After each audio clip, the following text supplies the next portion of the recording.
Bienvenue à Esprit Zen. En ce moment même, il existe en vous une quiétude que le monde ne peut toucher. Une paix si profonde qu'elle survit à chaque tempête, à chaque perte, à chaque moment de désespoir. Ce n'est pas quelque chose que vous devez créer ou conquérir. Elle a toujours été là, attendant patiemment que vous arrêtiez la recherche et que vous regardiez simplement à l'intérieur. Pendant des siècles, des millions de personnes ont vécu en poursuivant des ombres, croyant que le bonheur se trouve dans la prochaine réussite, dans la prochaine relation, dans ce moment futur où tout s'emboîtera enfin. Mais il y a plus de 2500 ans, un prince nommé Siddhartha Gautama a découvert quelque chose qui changerait à jamais la compréhension humaine de la souffrance et de la libération. Il n'a pas trouvé le bonheur en conquérant le monde extérieur. Il l'a trouvé en s'asseyant sous un arbre et en regardant directement vers le cœur de l'existence humaine. Ce qu'il a découvert cette nuit-là n'était pas une nouvelle religion ou un ensemble de règles morales. Il a découvert la nature même de la réalité et le chemin pour se libérer de la souffrance que nous portons tous. Aujourd'hui, vous allez entreprendre un voyage qui ne vous mènera nulle part de nouveau.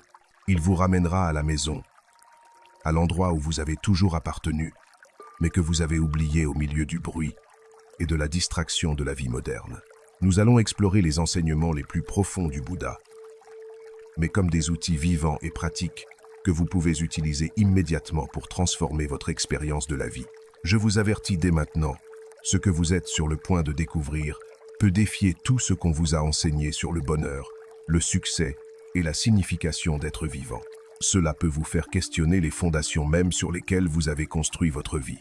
Mais si vous êtes prêt à écouter avec le cœur ouvert, si vous êtes préparé à laisser aller les illusions qui vous maintiennent piégé dans la souffrance, alors ce peut être le jour où tout change. Relâchez les tensions du jour et accompagnez-moi dans ce voyage vers l'éveil. Nous commençons maintenant. L'histoire de l'éveil commence non pas avec un saint ou un dieu, mais avec un être humain exactement comme vous et moi. Siddhartha Gautama est né dans le luxe et la protection extrême. Son père, un roi puissant, avait reçu une prophétie troublante.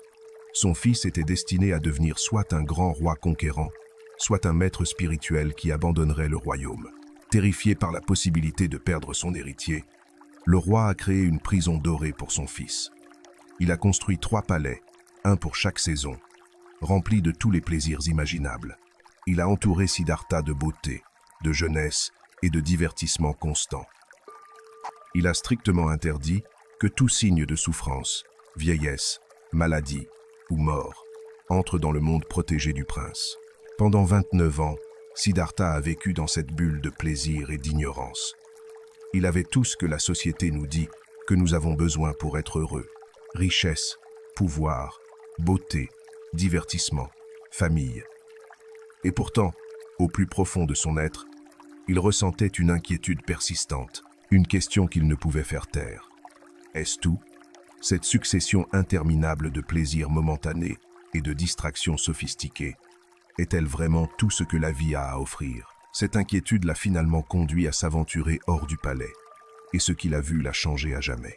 Lors de sa première sortie, il a vu un vieillard courbé, faible, avec la peau ridée et les yeux éteints. Siddhartha, qui n'avait jamais vu le vieillissement, fut horrifié. Son conducteur lui a expliqué que c'était le destin de tous les êtres humains. Lors de sa deuxième sortie, il a vu un homme malade, consumé par la fièvre, gémissant de douleur. À nouveau, son monde fut ébranlé en comprenant que la maladie était une partie inévitable de l'existence humaine. Lors de sa troisième sortie, il a vu un cortège funèbre, un cadavre étant emmené à la rivière pour sa crémation. La famille pleurant désespérément. Et pour la première fois, Siddhartha a confronté la réalité de la mort, le fait inéluctable que tout ce qui naît doit mourir. Ces 3 rencontres, connues comme les 3 signes de la souffrance, ont complètement brisé son monde. Tout ce qu'il avait considéré important, sa beauté juvénile, sa santé parfaite, ses possessions matérielles, se sont soudain révélées comme temporaires et fragiles. Il vivait dans une illusion, et maintenant qu'il avait vu la vérité, il ne pouvait pas retourner à l'ignorance béate. Mais ce fut lors de sa 4e sortie qu'il a vu quelque chose qui a tout changé. Il a vu un moine mendiant, Un homme qui avait renoncé à tout, qui ne possédait rien, qui dépendait de la charité pour survivre. Et pourtant, sur son visage, il y avait quelque chose que Siddhartha n'avait jamais vu dans les palais remplis de luxe. Il y avait la paix, il y avait un calme profond, une liberté qui ne dépendait pas des circonstances extérieures. Ce moine a montré à Siddhartha qu'il y avait un autre chemin, qu'il était possible de trouver un bonheur qui ne serait pas constamment menacé par le changement, la perte et la mort. En ce moment, Siddhartha a pris la décision la plus courageuse de sa vie. À 29 ans, au milieu de la nuit, il a quitté son palais. Il a laissé sa femme endormie. Il a laissé son fils nouveau-né. Il a laissé son royaume, sa richesse et tout son avenir assuré. Non par cruauté ou indifférence, mais parce qu'il avait vu quelque chose qu'il ne pouvait ignorer. Il avait vu que toute l'humanité était piégée dans une souffrance qui semblait inévitable, et il était déterminé à trouver une sortie. Pendant 6 ans, Siddhartha s'est plongé dans les pratiques spirituelles les plus extrêmes de son temps. Il s'est assis aux pieds des maîtres les plus vénérés et a maîtrisé leurs enseignements. Il a pratiqué des méditations profondes jusqu'à atteindre des états de conscience que la plupart des gens ne vivront jamais. Ces pratiques lui ont donné des expériences extraordinaires, mais ne lui ont pas donné la réponse fondamentale qu'il cherchait. Alors, il a essayé le chemin de l'ascétisme sévère. Si le plaisir n'avait pas apporté la vérité, peut-être que le déni extrême du corps le ferait. Pendant des années, il s'est privé de nourriture jusqu'à ce que son corps ne soit plus que peau et os. Il dormait sur des lits d'épines. Il se refusait tout confort. Il torturait son corps croyant que cela purifierait son esprit et révélerait la vérité ultime. Mais cela ne fonctionnait pas non plus. Son corps était au bord de la mort, mais son esprit n'était pas plus proche de l'illumination qu'au début. Un jour, alors qu'il méditait au bord de la rivière, faible et presque mort de faim, il a entendu un maître de musique enseigner à son élève. Le maître a dit « Si la corde du luth est trop tendue, elle se cassera. Si elle est trop lâche, elle ne produira pas de son. La musique parfaite vient de la tension correcte. » À ce moment, quelque chose a fait clic dans l'esprit de Siddhartha. Il avait passé des années à osciller entre deux extrêmes. D'abord, l'indulgence totale dans le plaisir, puis le déni total du corps. Et ni l'un ni l'autre n'avait fonctionné. La réponse n'était pas dans les extrêmes, mais dans la voie du milieu. Siddhartha a accepté un peu de nourriture d'une jeune villageoise qui passait. Ses compagnons ascètes, horrifiés par ce qu'ils voyaient comme une trahison de leur discipline spirituelle, l'ont abandonné. Mais Siddhartha savait qu'il avait découvert quelque chose de fondamental. Il avait appris que la libération ne vient ni de torturer le corps, ni d'indulger ses désirs, mais de trouver l'équilibre, la voie du milieu entre les extrêmes. Restauré en force mais toujours sans réponse, Siddhartha s'est assis sous un arbre de la Bodhi et a fait un vœu. Il ne se lèverait pas de cet endroit tant qu'il n'aurait pas complètement compris la nature de la souffrance et trouvé le chemin vers sa cessation. Ce qui s'est passé cette nuit-là est l'un des moments les plus importants de l'histoire de la conscience humaine. Pendant des heures, Siddhartha s'est assis en méditation profonde. Son esprit, qui avait été entraîné pendant des années de pratique intense, s'est maintenant tourné vers l'intérieur avec une concentration et une clarté sans précédent. Il a commencé à voir non seulement sa propre vie, mais les vies qu'il avait vécues auparavant. Il a vu le cycle interminable de naissance, mort et renaissance que tous les êtres traversent. Il a vu comment le karma, les actions et leurs conséquences tissaient la tapisserie de l'existence. Puis, sa vision s'est approfondie encore plus. Il a commencé à voir la nature même de la réalité. Il a vu que tout ce qui existe est en changement constant, que rien n'a une existence permanente et indépendante, que tout est connecté dans un réseau infini de causes et d'effets. Il a vu comment la souffrance naît de notre résistance à cette vérité fondamentale. Nous nous accrochons à des choses destinées à changer. Nous essayons de trouver la permanence dans un monde impermanent. Nous cherchons un moi solide et durable, quand en réalité nous sommes des processus fluides, en transformation constante. Et dans cet attachement, dans cette résistance à la vérité de l'impermanence, nous créons notre propre souffrance. Mais Siddhartha ne s'est pas arrêté au diagnostic du problème.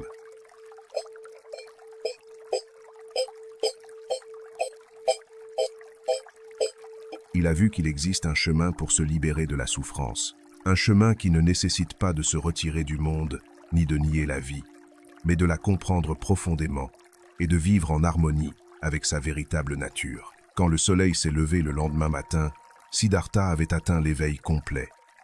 Il n'était plus simplement un prince ou un chercheur, il était devenu le Bouddha, l'éveillé. Et ce qui s'était éveillé n'était pas quelque chose de nouveau. C'était la réalité qui avait toujours été là, mais que l'esprit piégé dans les illusions ne peut voir. Maintenant vous pensez peu, être, c'est une belle histoire sur un homme ancien. Mais qu'est-ce que cela a à voir avec moi? Quelle pertinence cela a-t-il pour ma vie moderne, avec ses pressions professionnelles, ses relations compliquées et son chaos technologique? La réponse est tout, parce que la souffrance que Siddhartha a vue il y a 2500 ans est exactement la même souffrance que vous vivez aujourd'hui. Les circonstances ont changé, la technologie a avancé, mais l'esprit humain, avec ses schémas d'attachement, d'aversion et d'ignorance, reste remarquablement cohérent. Vous souffrez quand votre partenaire n'agit pas comme vous voulez qu'il agisse. Vous souffrez quand votre corps vieillit et ne peut plus faire ce qu'il faisait. Vous souffrez quand vous perdez quelque chose que vous valorisiez. Vous souffrez quand vous n'obtenez pas ce que vous désirez. Vous souffrez quand vous obtenez ce que vous ne désirez pas. Toute cette souffrance naît de la même source que le Bouddha a identifiée. La résistance à la vérité de l'impermanence et la recherche d'un bonheur permanent dans un monde en changement constant.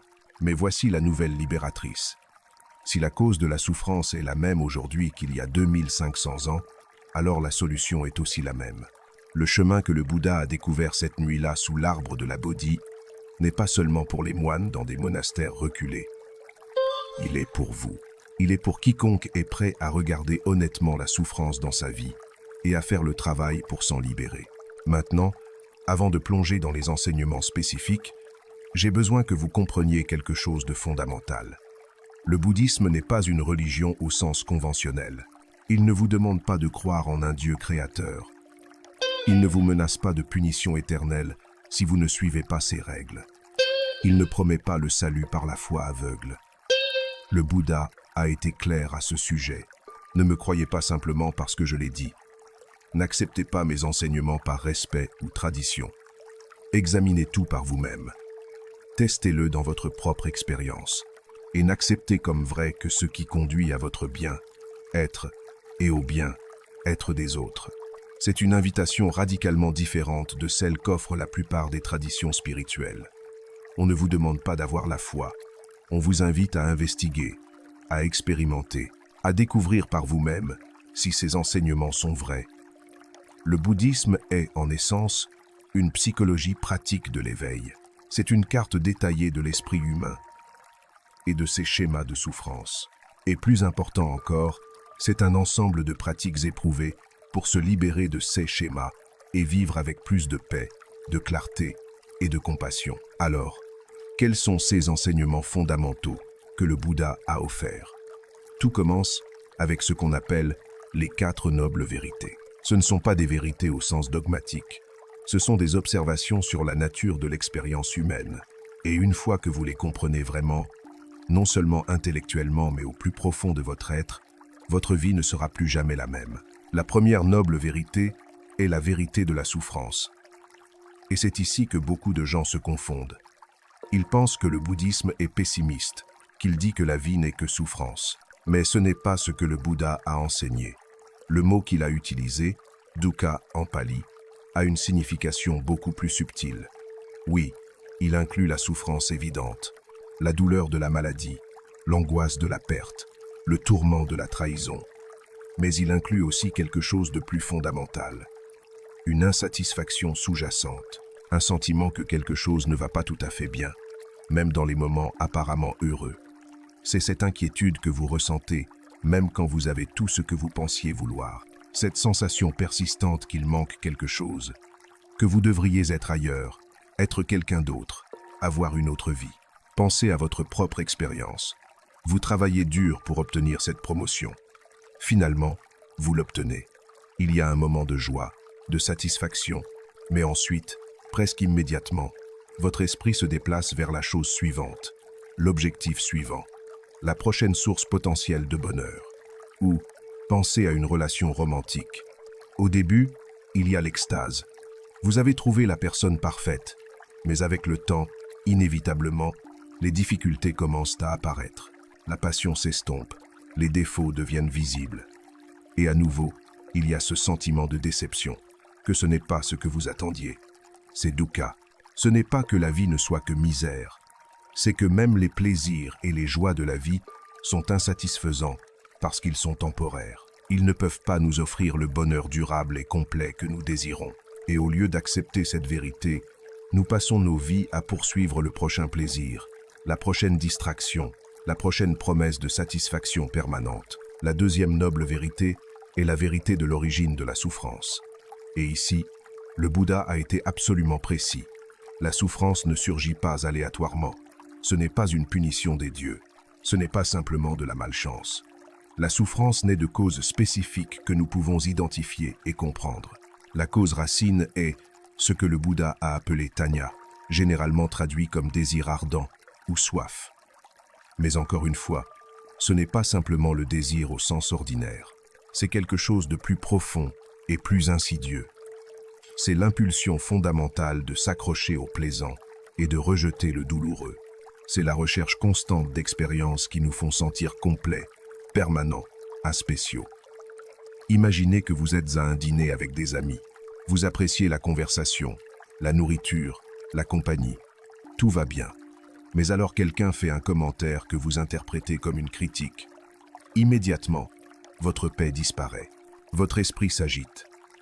Vous commencez à construire des défenses mentales, à planifier votre réponse, à ruminer sur l'injustice du commentaire. Que s'est-il passé? Le désir ardent a surgi. Le désir d'être vu d'une certaine manière. Le désir d'être apprécié. Et quand cette attente n'est pas satisfaite, la souffrance surgit. Ou pensez à comment vous vivez votre propre corps. Quand vous êtes jeune et en santé, vous ne pensez probablement pas beaucoup à votre corps. Vous l'utilisez simplement. Mais à mesure que vous vieillissez, à mesure que les douleurs et les limitations apparaissent, la souffrance surgit. Pourquoi? Parce qu'il y a un désir que le corps soit différent de ce qu'il est. Un rejet de la réalité du vieillissement. Une résistance à la vérité du changement. Ce désir ardent prend 3 formes principales. Premièrement, il y a le désir d'expérience plaisante. Nous voulons ressentir du plaisir et éviter la douleur. Cela semble naturel et raisonnable. Mais le problème est que nous cherchons une sécurité et une satisfaction permanente dans des expériences qui sont, par leur nature, temporaires. Deuxièmement, il y a le désir de devenir. Nous voulons être différents de ce que nous sommes. Plus réussis, plus attirants, plus aimés, plus illuminés. Nous passons nos vies à essayer de devenir une version améliorée de nous-mêmes, jamais satisfaits de qui nous sommes maintenant. Et troisièmement, il y a le désir de ne pas être. Cela peut sembler contradictoire, mais c'est l'impulsion d'éviter, de nier ou d'échapper aux aspects de notre expérience que nous trouvons intolérables. C'est la racine des addictions, de l'évitement et, dans les cas extrêmes, des pensées suicidaires. Tous ces désirs naissent d'une ignorance fondamentale. L'ignorance de croire que nous sommes des entités séparées, permanentes et indépendantes qui peuvent assurer leur bonheur en contrôlant leurs expériences et leur environnement. Mais c'est une illusion. Et tant que nous vivons dans cette illusion, la souffrance est inévitable. Maintenant, cela pourrait sembler désespérant. Si la souffrance naît du désir ardent, et le désir ardent semble être une partie fondamentale d'être humain, sommes-nous alors condamnés à souffrir pour toujours? C'est ici que nous entrons dans la troisième noble vérité, la vérité de la cessation de la souffrance. Et c'est la bonne nouvelle. Le Bouddha a découvert qu'il est possible de mettre fin à la souffrance, non pas temporairement, non pas superficiellement, mais fondamentalement. La cessation de la souffrance, que le Bouddha a appelée nirvana, n'est pas un endroit où vous allez après la mort. Ce n'est pas un paradis dans les nuages. C'est un état de conscience que vous pouvez expérimenter ici et maintenant. C'est ce qui se passe quand vous lâchez finalement le désir ardent, quand vous arrêtez de résister à la réalité de comment les choses sont, quand vous vous éveillez de l'illusion d'un moi séparé et permanent. Nirvana signifie littéralement extinction. Mais ce n'est pas l'extinction de vous-même. C'est l'extinction de l'illusion du moi. C'est comme se réveiller d'un rêve. Pendant que vous rêvez, Tout dans le rêve semble complètement réel. Vos peurs sont réelles. Vos désirs sont réels. Votre sensation d'être un moi séparé qui doit se protéger et s'améliorer est complètement réelle. Mais quand vous vous réveillez, vous réalisez que tout était une construction de l'esprit. Le moi qui semblait si solide et réel dans le rêve n'a pas d'existence indépendante en dehors du rêve lui-même. Similairement, quand vous vous éveillez à la véritable nature de la réalité, vous voyez que le moi auquel vous vous êtes accroché toute votre vie, ce sens d'être une entité séparée, permanente et indépendante, est aussi une construction mentale. Et quand vous voyez cela clairement, non pas intellectuellement mais expérientiellement, la souffrance cesse, parce qu'il n'y a plus personne à qui de mauvaises choses arrivent. Il n'y a pas de moi qui doit être protégé, amélioré ou satisfait. Cela ne signifie pas que vous devenez un zombie sans émotion. Cela ne signifie pas que vous ne ressentez plus la douleur physique ou la tristesse émotionnelle. Cela signifie que votre relation avec ces expériences change fondamentalement. Vous ne vous identifiez plus à elles. Vous ne croyez plus qu'elles définissent qui vous êtes. Ce sont simplement des phénomènes qui surgissent et passent, comme les nuages qui traversent le ciel. Le ciel n'est pas affecté par les nuages. Il reste vaste et ouvert, peu importe les schémas météorologiques qui le traversent. Similairement, votre conscience fondamentale reste intacte, paisible et libre, peu importe les expériences qui surgissent en elle. Et maintenant nous arrivons à la quatrième noble vérité, la vérité du chemin qui mène à la cessation de la souffrance. Parce qu'une chose est de savoir que la libération est possible, une autre chose complètement différente est de savoir comment y arriver. Le Bouddha, avec son pragmatisme caractéristique, ne s'est pas contenté d'identifier le problème et la solution. Il a aussi fourni une carte détaillée du chemin. Cette carte est connue comme le noble sentier octuple. Et c'est sans doute l'une des contributions les plus importantes du Bouddha à la compréhension humaine de comment vivre avec sagesse. Le sentier octuple n'est pas un ensemble d'étapes que vous faites une après l'autre. Ce n'est pas une échelle où vous maîtrisez d'abord le premier échelon avant de passer au second. Au contraire, ce sont 8 aspects interconnectés d'une vie éveillée qui se développent ensemble, chacun soutenant et renforçant les autres. Ces 8 aspects sont traditionnellement divisés en 3 catégories.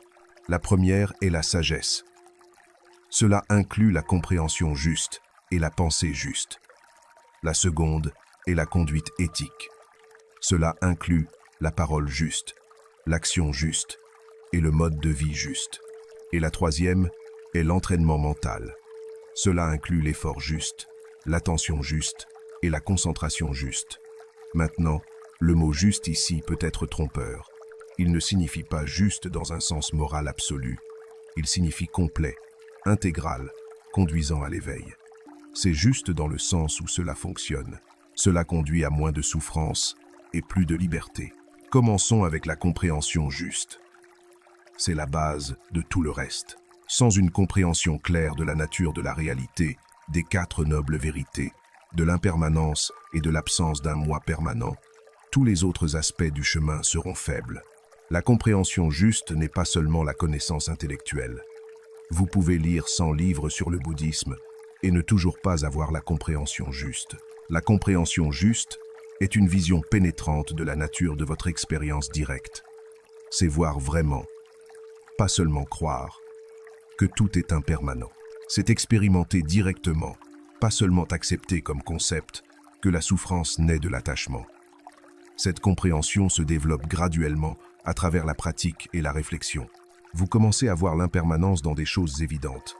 Les saisons changent, votre corps vieillit, les émotions vont et viennent, mais à mesure que votre pratique s'approfondit, vous commencez à voir l'impermanence dans des choses de plus en plus subtiles. Vous voyez que même vos pensées et sensations les plus intimes sont des processus en changement constant, pas des possessions permanentes d'un moi solide. La pensée juste naît naturellement de la compréhension juste. Quand vous voyez vraiment comment l'attachement cause la souffrance, vous commencez naturellement à penser de manière qui conduise à moins d'attachement. La pensée juste inclut 3 aspects. Premièrement, l'intention de renoncer. Cela ne signifie pas renoncer à la vie ou devenir un ascète. Cela signifie renoncer au désir ardent, à l'attachement, à la recherche constante de plus. Deuxièmement, l'intention de bienveillance. Cela signifie cultiver des pensées de bonté et de compassion envers tous les êtres, vous y compris. Et troisièmement, l'intention d'inoffensivité. Cela signifie abandonner délibérément les pensées de haine, de ressentiment ou de désir de causer du tort. Maintenant, vous pourriez penser qu'il est impossible de contrôler vos pensées. Et vous avez raison que vous ne pouvez pas simplement décider de ne plus jamais avoir de pensées négatives. C'est comme entraîner un muscle. Au début, il est faible et nécessite un effort conscient. Mais avec le temps, il devient plus fort et plus naturel. Passons maintenant à la deuxième catégorie, la conduite éthique. Dans le bouddhisme, l'éthique ne se base pas sur des commandements divins ou des règles morales absolues. Elle se base sur la compréhension de cause à effet. Certaines actions mènent à la souffrance, d'autres mènent au bien, être. L'éthique bouddhiste est pragmatique. Vous faites ce qui est juste non pas parce que Dieu vous l'ordonne, mais parce que vous comprenez que c'est ce qui conduit à moins de souffrance pour vous et pour les autres. La parole juste signifie parler de manière véridique, aimable et utile. Le Bouddha a identifié 4 formes de paroles incorrectes que nous devons éviter. Premièrement, le mensonge. Cela inclut non seulement les mensonges directs, mais aussi les exagérations, les demi-vérités et les silences trompeurs. Deuxièmement, la parole qui divise. C'est parler de manière qui crée des conflits entre les personnes, les commérages malveillants, instiger la méfiance. Troisièmement, la parole dure, les insultes, les critiques cruelles, le sarcasme blessant. Et quatrièmement, le bavardage frivole, la conversation sans sens, qui n'a d'autre but que de passer le temps ou d'éviter le silence inconfortable. Maintenant, cela ne signifie pas que vous devez être brutalement honnête en tout temps, sans considérer le contexte. La parole juste est une danse subtile entre vérité, gentillesse et utilité. Parfois, le silence est plus juste que la parole. Parfois, une vérité douce est plus habile qu'une vérité dure. La clé est d'examiner votre motivation. Parlez-vous pour aider ou pour satisfaire votre ego? Dites-vous la vérité parce que c'est utile ou parce que vous voulez avoir raison? L'action juste signifie vivre de manière à ne pas causer de tort à d'autres êtres. Le Bouddha a déliné 5 préceptes de base pour les pratiquants laïcs. Premièrement, s'abstenir de tuer. Cela s'étend à tous les êtres sensibles, pas seulement aux humains. Deuxièmement, s'abstenir de prendre ce qui n'est pas donné. Cela inclut le vol évident, mais aussi des formes plus subtiles de prendre, comme ne pas payer ce que vous devez ou utiliser des ressources sans permission. Troisièmement,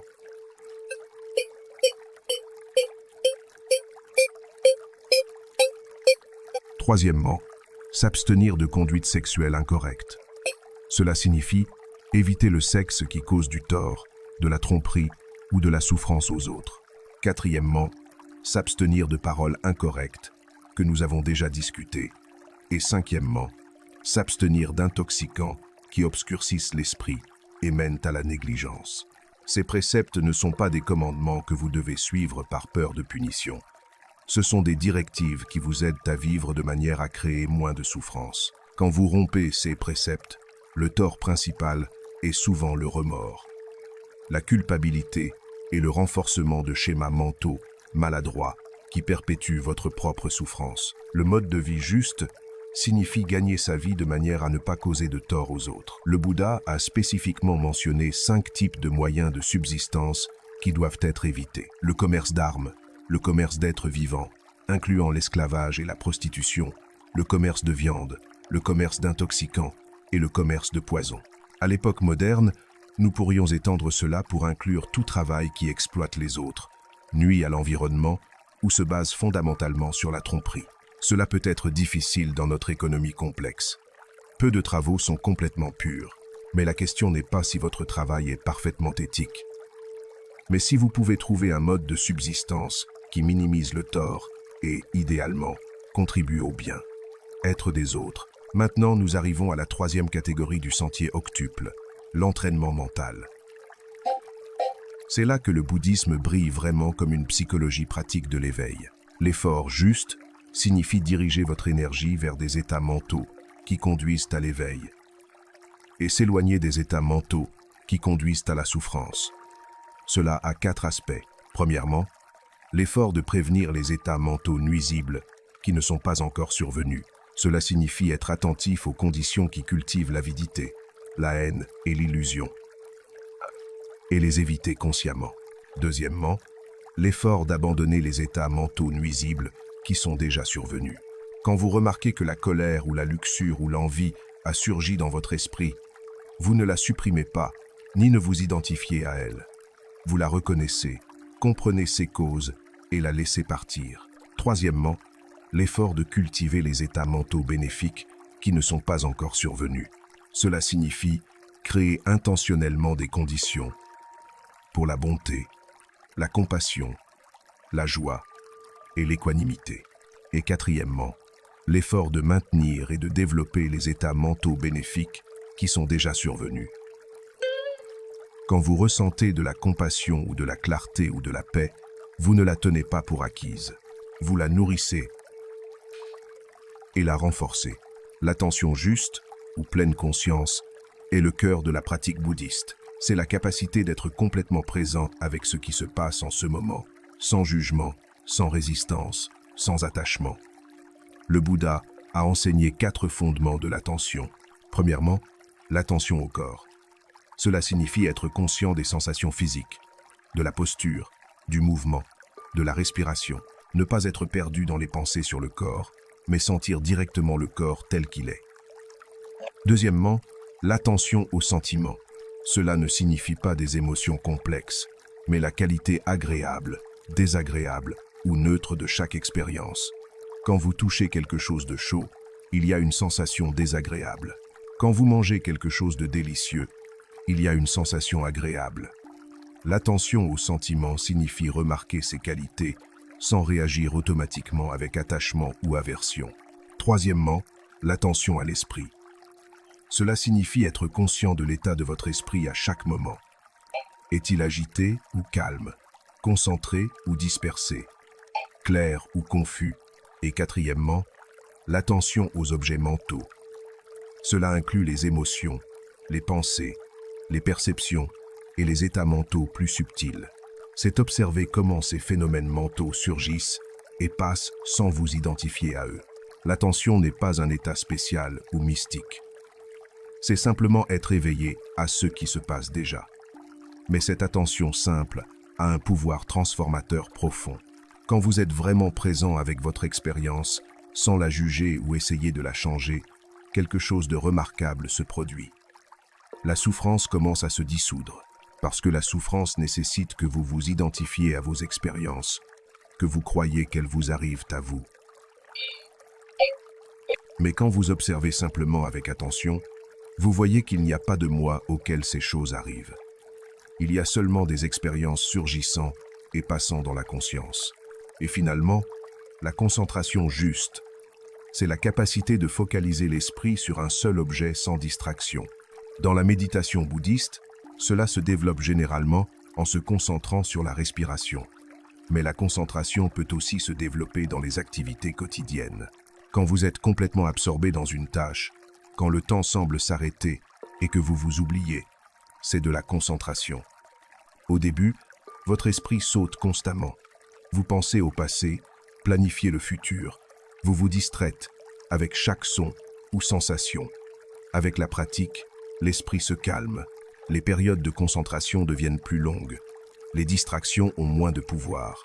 Éventuellement, vous pouvez atteindre des états de concentration profonde, appelés jhanas, où l'esprit est complètement unifié, libre de distraction, et rempli d'une joie et d'une paix qui ne dépendent d'aucun objet externe.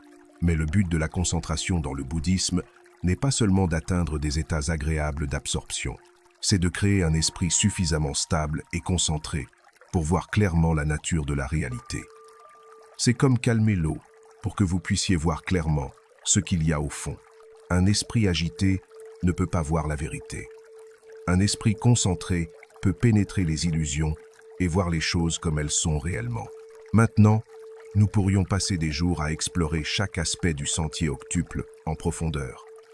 Mais ce qui est important que vous compreniez, c'est ceci. Le chemin bouddhiste n'est pas une collection de pratiques déconnectées. C'est un système intégral où chaque partie soutient les autres.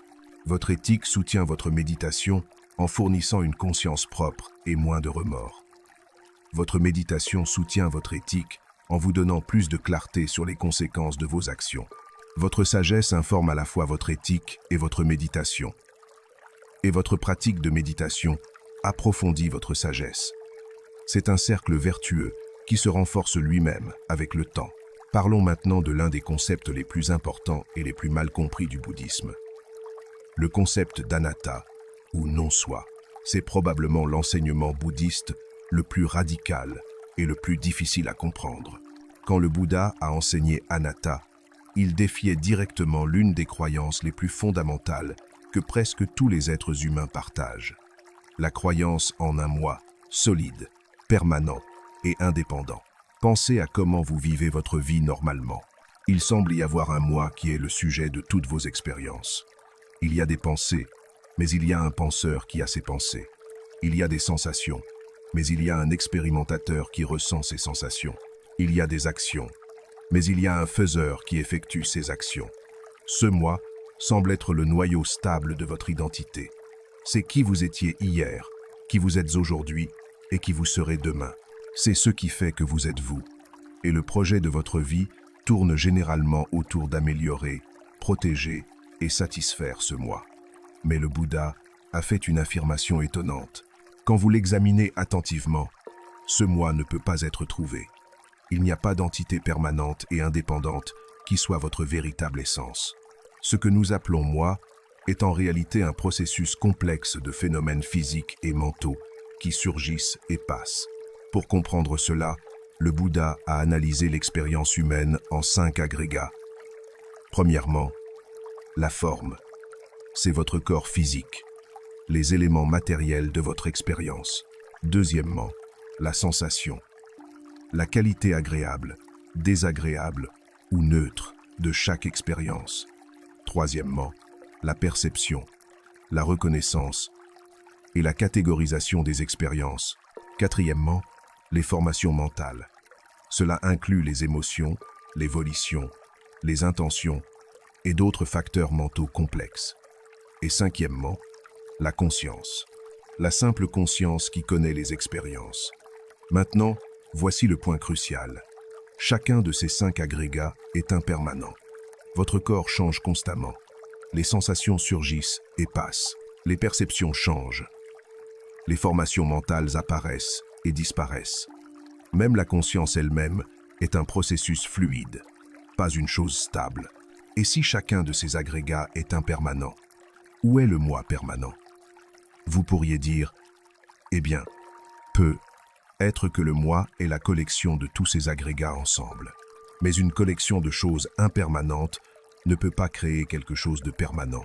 C'est comme dire qu'un tas de glace toujours changeant constitue d'une manière ou d'une autre une entité de glace permanente. Ou vous pourriez dire, peut être que le moi est quelque chose de séparé de ces agrégats, quelque chose qui les possède ou les contrôle. Mais quand vous examinez votre expérience directement, vous ne pouvez pas trouver une telle entité. Il n'y a pas de petit homme à l'intérieur de votre tête tirant les leviers. Il y a seulement le processus lui-même. Des pensées se pensant elles-mêmes, des sensations se ressentant elles-mêmes. Maintenant, cela peut sembler très abstrait et philosophique, mais cela a des implications pratiques profondes pour comment vous vivez votre vie.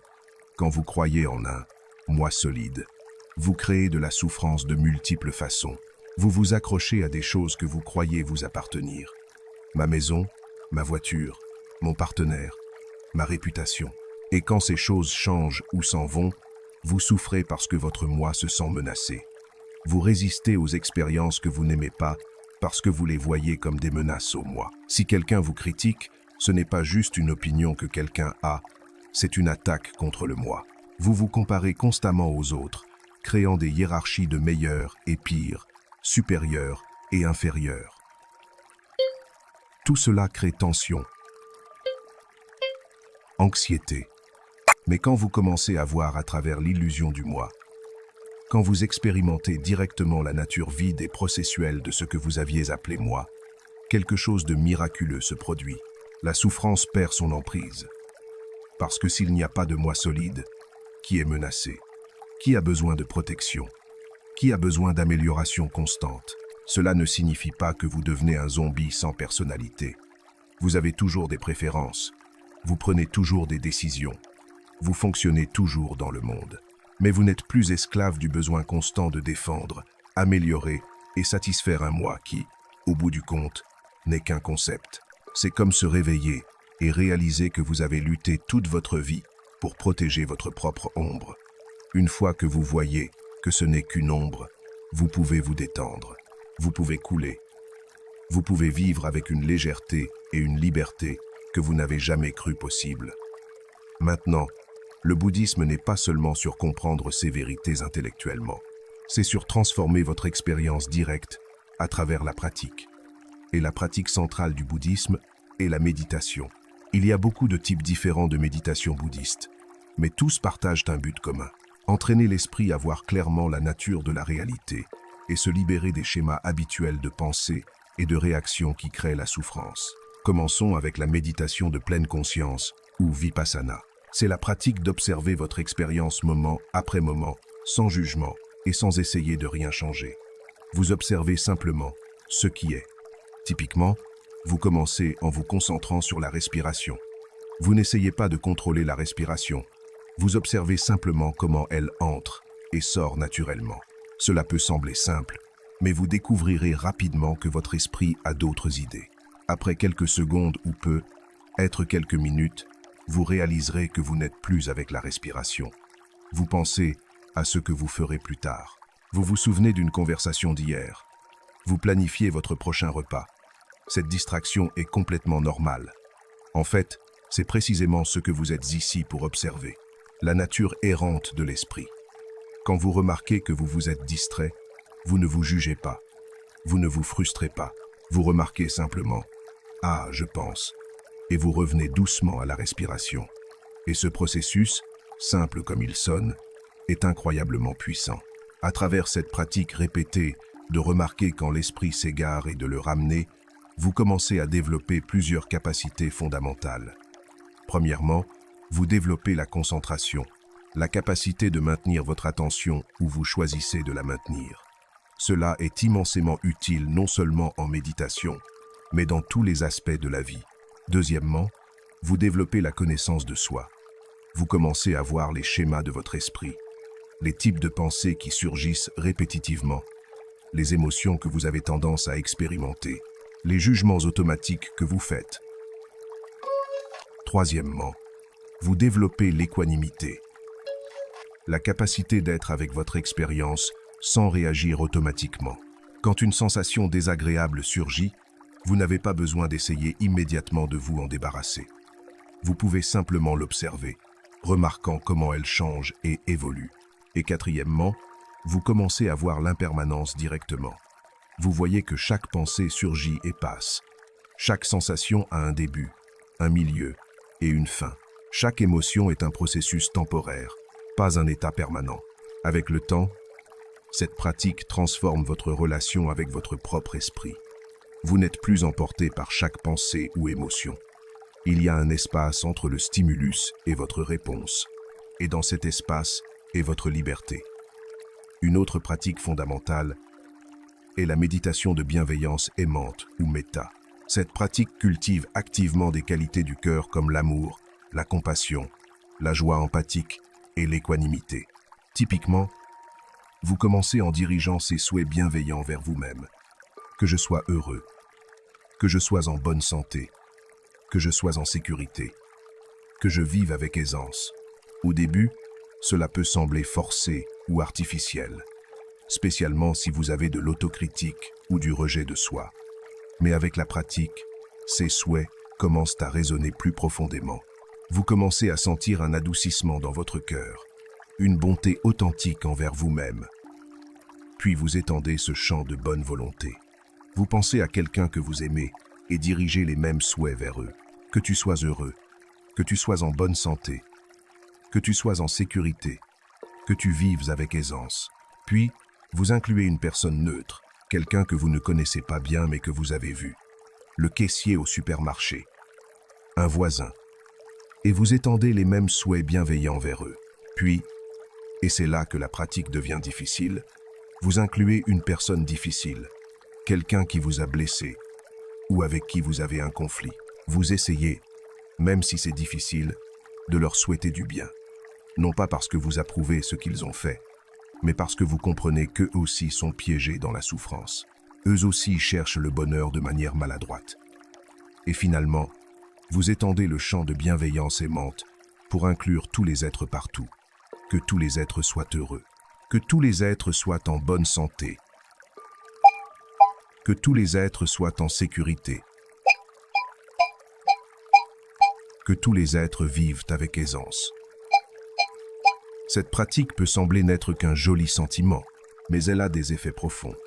Des études scientifiques ont montré que la pratique régulière de bienveillance aimante réduit la dépression et l'anxiété, augmente les émotions positives et améliore les relations.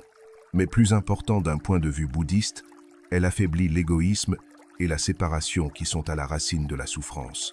Quand vous pratiquez régulièrement la bienveillance aimante, vous commencez à voir à travers l'illusion d'être séparé des autres êtres. Vous commencez à sentir une connexion naturelle avec tous les êtres. Et ce sens de connexion et d'interrelation est fondamental pour l'éveil. Il y a beaucoup d'autres pratiques méditatives dans le bouddhisme. La méditation marchée, où vous amenez la pleine conscience à l'acte de marcher. La méditation en mangeant, où vous portez attention complète à chaque aspect du manger. La contemplation de la mort, où vous réfléchissez sur l'inévitabilité de votre propre mort pour apprécier plus profondément votre vie. La méditation sur le répulsif, où vous contemplez les aspects moins attrayants du corps pour réduire l'attachement et le désir. Chacune de ces pratiques a son but spécifique, visant différents aspects du chemin vers l'éveil. Mais toutes partagent la même essence fondamentale. Entraîner l'esprit à voir clairement, lâcher l'attachement et vivre avec plus de sagesse et de compassion. Maintenant, vous pensez peu, être que tout cela semble très beau en théorie. Mais comment l'appliquez-vous dans votre vie quotidienne? Comment vivez-vous bouddhiquement dans un monde moderne rempli de stress professionnel, de relations compliquées, de responsabilités financières et de distractions constantes? La réponse est que le bouddhisme ne nécessite pas que vous vous retiriez dans un monastère, bien que cela puisse certainement être bénéfique. Le bouddhisme peut être pratiqué parfaitement au milieu de la vie ordinaire. En fait, la vie ordinaire est le terrain d'entraînement parfait. Commençons avec le travail. Pour beaucoup de gens, le travail est une source principale de stress et de souffrance. Peut-être avez-vous un patron difficile. Peut-être vous sentez-vous sous-estimé ou non apprécié. Peut-être le travail lui-même semble sans sens. La perspective bouddhiste offre une manière complètement différente de vous rapporter au travail. Premièrement, vous pouvez pratiquer la pleine conscience au travail. Au lieu de fonctionner en mode automatique, amenez une présence complète à ce que vous faites. Si vous écrivez un email, soyez complètement conscient de l'acte d'écrire. Si vous êtes dans une réunion, écoutez vraiment sans planifier votre réponse pendant que les autres parlent. Cette simple présence transforme le travail d'une tâche que vous devez endurer en une opportunité pour la pratique. Deuxièmement, vous pouvez examiner vos attentes sur le travail. Beaucoup de la souffrance au travail vient d'attentes irréalistes. Nous espérons que notre travail nous rendra complètement heureux. Nous espérons que notre patron sera parfait. Nous espérons que nos collègues seront toujours agréables. Mais ce sont des attentes qui garantissent la souffrance.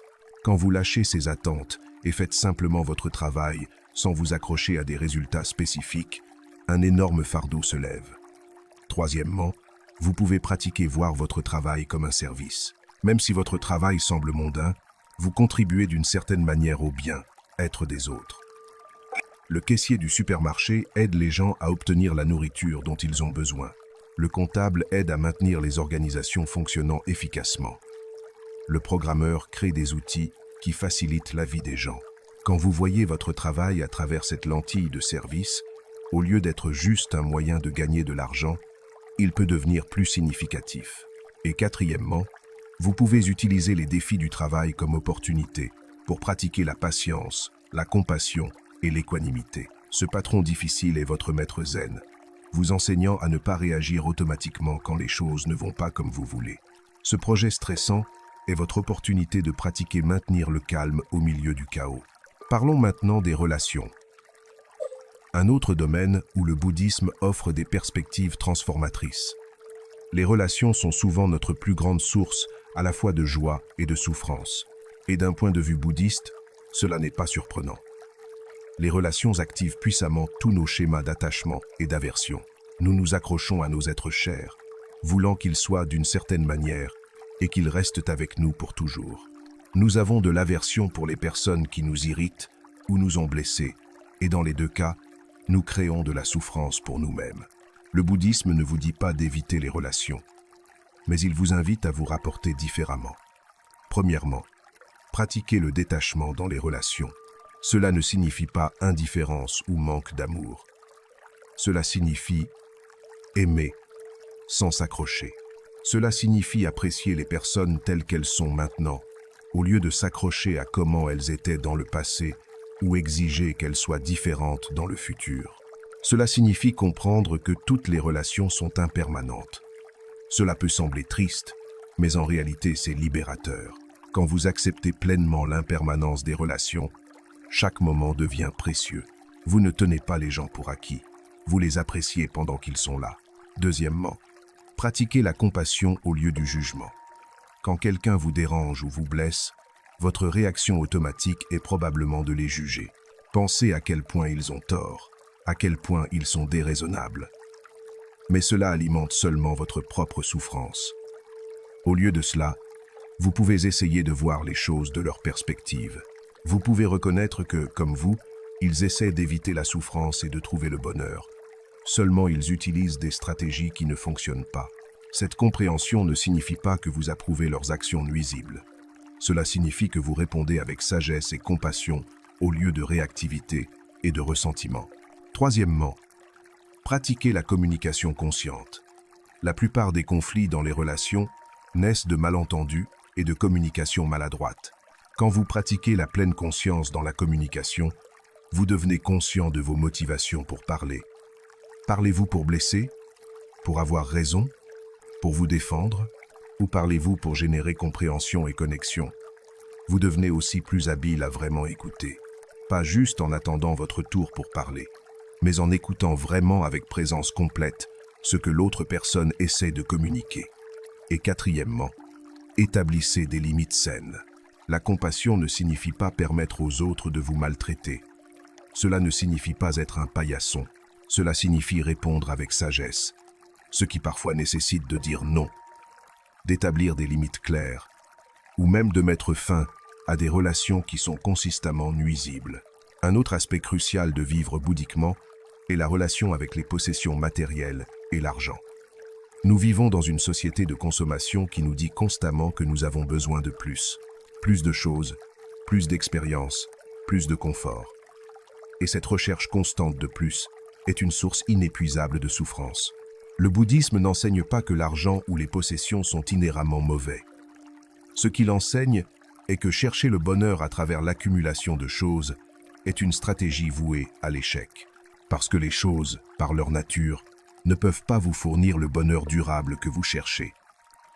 Examinez honnêtement ce dont vous avez vraiment besoin versus ce que vous voulez par habitude ou pression sociale.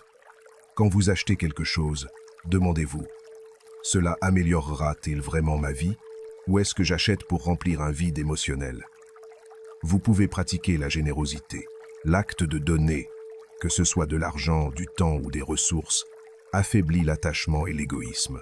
Et curieusement, la recherche montre que donner aux autres génère plus de bonheur que de dépenser l'argent pour soi-même.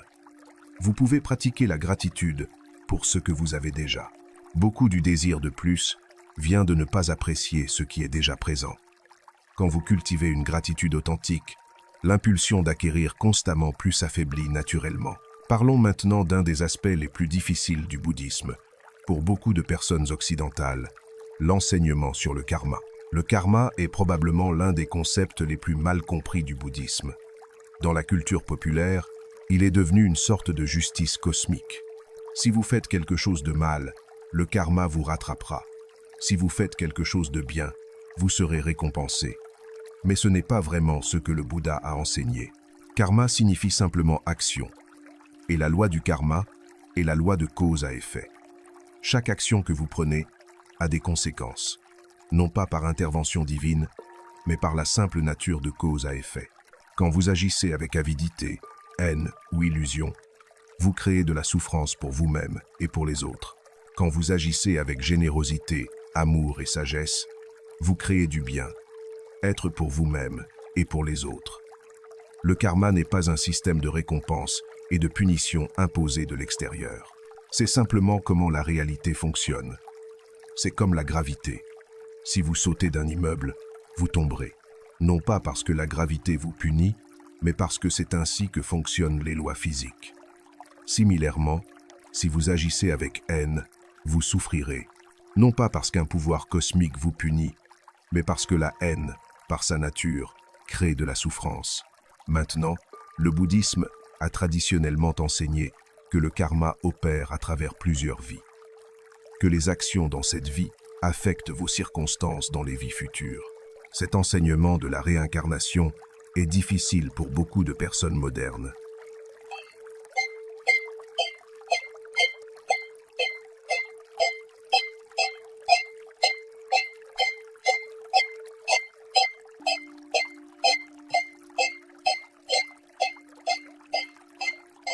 Que nous ne pouvons pas vérifier directement. Personnellement, je crois que vous n'avez pas besoin d'accepter la réincarnation littérale pour bénéficier immensément des enseignements bouddhistes. Vous pouvez voir le karma opérer dans une seule vie. Les schémas que vous établissez dans votre jeunesse affectent votre expérience dans la vieillesse. Les habitudes que vous cultivez aujourd'hui façonnent qui vous serez demain. Votre réputation, vos relations, votre santé mentale. Tous sont le résultat de vos actions passées. C'est une forme de karma que nous pouvons voir directement. Et comprendre cela vous donne un pouvoir énorme, parce que cela signifie que vous n'êtes pas victime de circonstances aléatoires. Vous êtes, dans une grande mesure, l'architecte de votre propre expérience. Bien sûr, tout ce qui vous arrive n'est pas le résultat de vos propres actions. Vous êtes né dans certaines circonstances que vous n'avez pas choisies. Des événements au-delà de votre contrôle vous affectent. Mais comment vous répondez à ces circonstances? Cela est complètement vôtre. Et cette réponse crée votre karma futur. Cela nous amène à l'un des plus grands défis que nous affrontons en tant que pratiquants bouddhistes. Comment maintenir la pratique quand la motivation s'estompe, quand des doutes surgissent ou quand le progrès semble impossiblement lent? Parce que soyons honnêtes, le chemin de l'éveil n'est pas facile. Il nécessite d'affronter des aspects de vous-même que vous avez évités. Il nécessite de lâcher des schémas de pensée et de comportement qui sont profondément enracinés. Il nécessite de la patience quand tout dans notre culture nous entraîne à vouloir des résultats instantanés. Le Bouddha a parlé de 5 obstacles qui surgissent dans la pratique. Premièrement, le désir sensuel. C'est le désir ardent d'expériences plaisantes. En méditation, il se manifeste comme le désir que la session se termine, ou des fantasmes sur la nourriture, ou le sexe, ou le divertissement. Dans la vie quotidienne, c'est la tendance constante à chercher le prochain plaisir. Deuxièmement, la mauvaise volonté. Cela inclut la colère, l'irritation, le ressentiment. En méditation, cela pourrait se manifester comme de l'irritation avec les sons de votre environnement ou du ressentiment que votre esprit ne se calme pas. Dans la vie quotidienne, c'est cette voix dans votre tête qui critique constamment et juge. Troisièmement, la paresse et la somnolence. C'est l'état opaque et lourd où vous n'avez ni énergie ni motivation. En méditation, vous luttez pour rester éveillé. Dans la vie quotidienne, vous ne pouvez simplement pas trouver l'énergie pour pratiquer. Quatrièmement, l'agitation et l'inquiétude. C'est l'état agité où l'esprit ne peut pas se calmer. Vous vous inquiétez constamment pour le futur ou ruminez sur le passé. Et cinquièmement, le doute. C'est le doute sur le chemin, sur le maître, sur vous-même. Vous vous demandez si cela fonctionne vraiment, si vous le faites correctement, si vous progresserez jamais. Le Bouddha n'a pas enseigné que vous devez éliminer ces obstacles par la force. Cela créerait seulement plus de résistance. Au lieu de cela, Il a enseigné à les reconnaître quand ils surgissent, comprendre leurs causes et appliquer des antidotes spécifiques. Pour le désir sensuel, vous pouvez contempler l'impermanence des plaisirs, réfléchir sur comment chaque expérience plaisante finit éventuellement, comment les poursuivre vous maintient seulement dans la roue du désir ardent. Pour la mauvaise volonté, vous pouvez cultiver la bienveillance aimante. Quand la colère surgit, au lieu de la justifier ou de la supprimer, vous pouvez diriger intentionnellement des pensées de bonne volonté vers vous-même et vers l'objet de votre colère. Pour la paresse, vous pouvez contempler la mort, réfléchir sur la brièveté de la vie et la préciosité d'avoir cette opportunité de s'éveiller. Cela peut vous énergiser quand la motivation est basse. Pour l'agitation, vous pouvez utiliser la concentration. Focaliser l'esprit sur un objet unique, comme la respiration, peut calmer l'agitation. Pour le doute, vous pouvez réfléchir sur les bénéfices que vous avez déjà expérimentés de la pratique, même s'ils semblent petits. Il peut aussi aider de lire sur les expériences d'autres pratiquants ou de passer du temps avec une communauté de pratique. Mais peut être l'antidote le plus puissant pour tous ces obstacles est la patience. Le chemin de l'éveil n'est pas une course. C'est un déploiement graduel qui se produit en son propre temps. Certains jours, la pratique se sentira claire et lumineuse. D'autres jours, elle se sentira ennuyeuse et difficile. Les deux font partie du chemin. La clé est de continuer à se présenter. Continuez à pratiquer, même quand vous ne voyez pas de résultats immédiats, parce que le changement se produit, même quand vous ne pouvez pas le percevoir directement. Parlons maintenant de la communauté, ou sangha, dans le bouddhisme. Traditionnellement, le bouddhisme parle des trois joyaux dans lesquels les pratiquants prennent refuge. Le Bouddha, le maître qui a montré le chemin, le Dharma, les enseignements eux-mêmes, et le Sangha, la communauté de pratiquants. Le Sangha n'est pas juste un groupe social agréable, c'est un élément essentiel du chemin, parce que la transformation spirituelle se produit rarement en isolation. Nous avons besoin du soutien, de l'inspiration, et oui, du défi d'autres qui sont sur le chemin. Dans votre Sangha, vous trouvez des modèles, des personnes qui ont avancé plus loin sur le chemin et peuvent vous montrer que le progrès est possible. Vous trouvez des compagnons de pratique, des personnes qui luttent avec les mêmes défis que vous. Simplement savoir que vous n'êtes pas seul dans cette lutte peut être immensément encourageant. Vous trouvez la responsabilité. Il est facile de laisser votre pratique glisser quand vous êtes seul. Mais quand vous faites partie d'une communauté qui se réunit régulièrement, il y a une structure naturelle qui soutient la pratique constante. Et vous trouvez des opportunités de pratiquer avec d'autres, de servir, de donner, de travailler avec les dynamiques interpersonnelles difficiles qui révèlent vos angles morts. Dans le monde moderne, le Sangha peut prendre beaucoup de formes. Cela peut être un centre de méditation formel, où vous vous réunissez régulièrement avec d'autres pour pratiquer. Cela peut être un groupe d'études qui se réunit pour discuter les enseignements. Cela peut même être une communauté en ligne de pratiquants qui se soutiennent mutuellement à travers les réseaux sociaux ou les forums. Ce qui est important n'est pas la forme spécifique. C'est l'engagement de se soutenir mutuellement sur le chemin de l'éveil. Et maintenant, je veux parler de quelque chose qui est souvent négligé dans les présentations occidentales du bouddhisme. La dimension dévotionnelle. Dans beaucoup de traditions bouddhistes, spécialement en Asie, il y a un aspect fortement dévotionnel dans la pratique. Les gens font des offrandes sur des autels. Ils récitent des sutras, ils chantent le nom du Bouddha. Ils participent à des rituels élaborés. Pour beaucoup d'Occidentaux, cela peut sembler superstitieux ou non pertinent. Nous sommes plus intéressés par les techniques de méditation qui peuvent être vérifiées empiriquement. Mais je crois que nous perdons quelque chose d'important quand nous écartons complètement l'aspect dévotionnel. La dévotion n'est pas sur croire en un Bouddha surnaturel qui vous accordera des faveurs si vous l'adorez correctement. C'est sur cultiver des qualités du cœur comme la révérence, l'humilité et la gratitude. Quand vous vous prosternez devant une statue du Bouddha, vous n'adorez pas une déité externe.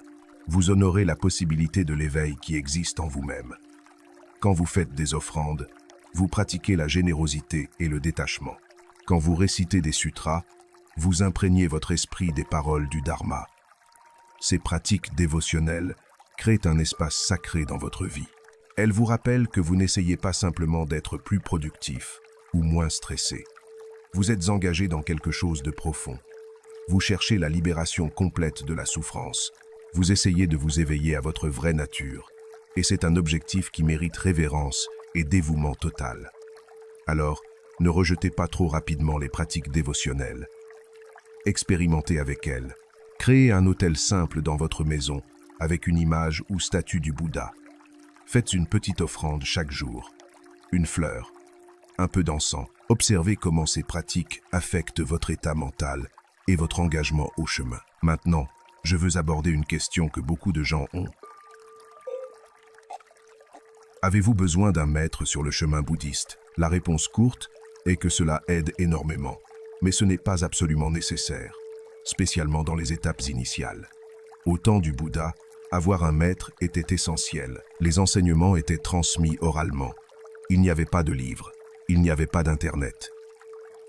Si vous vouliez apprendre, vous deviez trouver un maître et étudier directement avec lui. Aujourd'hui, nous avons accès à une quantité sans précédent d'enseignements bouddhistes. Livres, podcasts, vidéos, cours en ligne. Vous pouvez apprendre beaucoup par vous-même, mais il y a des limites à ce que vous pouvez faire sans maître. Un bon maître peut voir vos angles morts. Il peut identifier où vous êtes coincé, où vous trompez vous-même. Il peut adapter les enseignements à vos circonstances spécifiques. Il peut répondre à vos questions spécifiques que les livres ne peuvent pas. Et peut être plus important, un maître est un modèle vivant de ce qui est possible. Voir quelqu'un qui a avancé sur le chemin, qui vit avec sagesse, compassion et liberté, peut être incroyablement inspirant et motivant. Maintenant, la relation maître-étudiant dans le bouddhisme est différente de ce à quoi nous pourrions être habitués en Occident. Ce n'est pas comme un thérapeute ou un professeur d'université. C'est une relation beaucoup plus profonde et personnelle. Elle implique confiance, engagement et parfois dévouement pour la vie. Mais il y a un équilibre important ici. Le Bouddha a dit clairement que vous ne devez pas accepter aveuglément ce que n'importe quel maître dit. Vous devez examiner les enseignements par vous-même. Et donc, vous avez besoin d'un certain discernement en choisissant un maître. Un bon maître bouddhiste devrait incarner les qualités qu'il enseigne. Il devrait vivre éthiquement. Il devrait être humble, ne cherchant pas le pouvoir ou l'adoration. Il devrait être authentiquement intéressé par votre bien-être, pas vous utiliser pour ses propres fins. Malheureusement, tous ceux qui s'appellent eux-mêmes maîtres bouddhistes ne remplissent pas ces standards. Il y a eu des scandales dans plusieurs communautés bouddhistes où des maîtres ont abusé de leur position, où ils ont exploité sexuellement des étudiants, détourné des fonds ou créé des cultes de personnalité. C'est une trahison tragique des enseignements. Et c'est pourquoi le discernement est si important. Ne donnez pas votre pouvoir à n'importe quel maître, peu importe à quel point il est charismatique ou apparemment illuminé. Maintenez votre capacité de penser critiquement. Et si quelque chose se sent mal, faites confiance à votre instinct. Parlons maintenant de quelque chose qui est central dans le bouddhisme, mais souvent mal compris. La compassion. Dans le bouddhisme, la compassion n'est pas juste un sentiment chaud et flou. C'est la réponse naturelle quand vous voyez vraiment la souffrance d'autres êtres. Et comprenez que, comme vous, ils veulent seulement être heureux et libres de la souffrance. La compassion dans le bouddhisme se divise en 4 qualités reliées, connues comme les 4 demeures divines ou Brahmaviharas. Premièrement, il y a metta ou bienveillance aimante. C'est le désir authentique que tous les êtres soient heureux. Pas seulement les gens que vous aimez, mais tous les êtres. Deuxièmement, il y a karuna ou compassion proprement dite. C'est le désir que tous les êtres soient libres de la souffrance. C'est la réponse empathique à la douleur des autres. Troisièmement, il y a mudita ou joie empathique. C'est la capacité de vous réjouir du bonheur et du succès des autres, même quand cela ne vous bénéficie pas directement. C'est l'antidote à l'envie. Et quatrièmement, il y a upeka ou équanimité. C'est la paix mentale équilibrée qui n'est pas secouée par les hauts et les bas de la vie. C'est reconnaître que vous ne pouvez pas tout contrôler, que certaines souffrances vous ne pouvez pas prévenir, et maintenir quand même un cœur ouvert et compatissant. Ces 4 qualités travaillent ensemble. La bienveillance aimante, sans compassion, peut être superficielle, souhaitant seulement le bonheur, sans vraiment s'engager avec la souffrance. La compassion sans équanimité peut mener à l'épuisement par compassion, où vous êtes submergé par la douleur du monde. La joie empathique, sans équanimité, peut devenir attachement au bon moment. Et l'équanimité sans les trois autres peut devenir indifférence froide. Mais quand les quatre sont cultivés en équilibre, elles créent un cœur qui est à la fois chaleureux et sage, capable de répondre à la souffrance sans en être submergé, capable d'aimer sans s'accrocher, capable de se réjouir sans comparer, capable de maintenir la paix sans se retirer de la vie. Une question importante est: comment cultivez-vous activement ces qualités? Nous avons déjà parlé de la méditation de bienveillance aimante, mais la compassion peut aussi être cultivée dans la vie quotidienne. Vous pouvez pratiquer voir chaque personne que vous rencontrez comme quelqu'un qui, comme vous, veut être heureux et éviter la souffrance. Cette simple pratique peut transformer vos interactions. Le conducteur qui vous a coupé dans le trafic n'est pas juste un imbécile. C'est quelqu'un qui est probablement stressé, en retard, peut être inquiet de quelque chose. Le caissier maussade n'est pas juste grossier. Peut être hâte, il une journée difficile. Peut être il des problèmes à la maison que vous ne connaissez pas. Ce n'est pas de la naïveté. Vous n'excusez pas le comportement nuisible. Vous reconnaissez simplement l'humanité commune. Et cette reconnaissance adoucit naturellement votre cœur et réduit votre réactivité. Vous pouvez aussi pratiquer des actes délibérés de bonté. Petits actes: tenir la porte pour quelqu'un, laisser un pourboire généreux, envoyer un message d'appréciation à un ami. Ces actes, bien que petits, ont un effet cumulatif, non seulement dans le monde extérieur, mais dans votre propre cœur.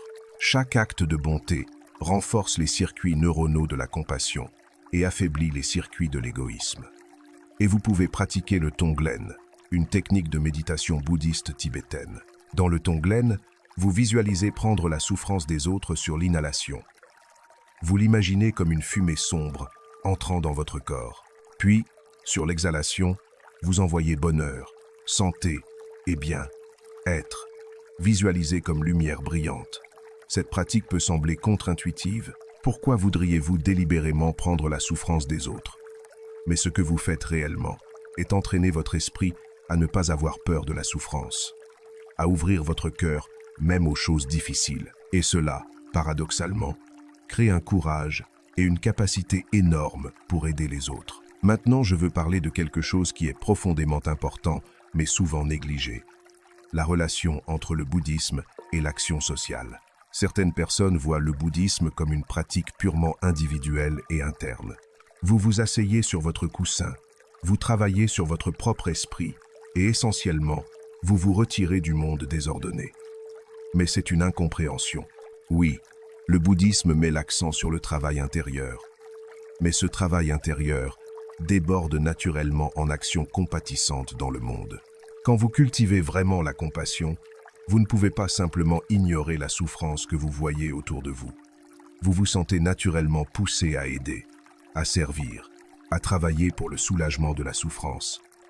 Cela a conduit à l'émergence de ce qu'on appelle le bouddhisme engagé, un mouvement qui applique les enseignements bouddhistes aux problèmes sociaux comme la pauvreté, la guerre, l'injustice et la destruction environnementale. Des figures comme Thich Nhat Hanh et le Dalai Lama ont été vocaux sur le besoin pour les bouddhistes de s'engager avec ces questions, non pas d'un lieu de colère ou d'idéologie, mais d'un lieu de compassion et de sagesse.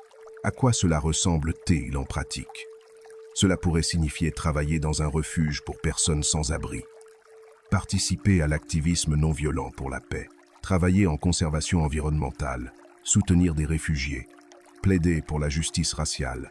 Ce qui est important est que vous agissez non pas depuis l'ego, non pas depuis un sens de supériorité morale, mais depuis une compréhension profonde de l'interconnexion. Quand vous voyez que tous les êtres sont connectés, quand vous comprenez que votre bien-être est entrelacé avec le bien-être de tous les autres êtres, l'action sociale compatissante devient naturelle.